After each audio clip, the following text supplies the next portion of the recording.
Kanina nga nawala yung sisiw mo eh. Ano ba? Ang hinahanap namin dito ni Arvin. Puta yun pala doon, may tagtago doon. Oh.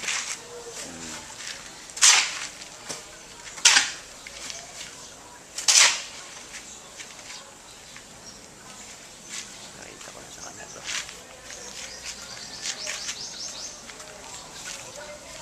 Yan dong, ito yung ano. Ito yung flying pin ko. Isa. Sinilagay ko na. Para may makita mo kung ano yung klase ng flying pin dito. Yan. Yan, ganyan yan. Yan. Yan o. Side. Yan.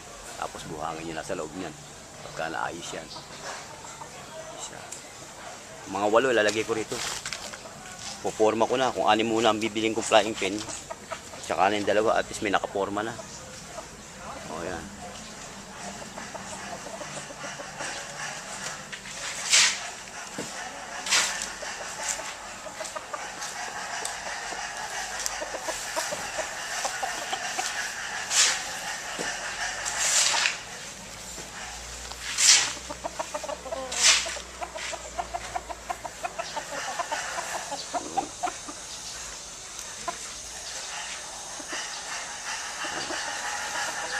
Hanggang dito yan, hanggang dito yan. Yan. Yan. Dito yan. Ito yung mga stag ko. Itinali ko na dito para may manok na kagad. Para maganda sa lubong. Manok na. Malinis na yun.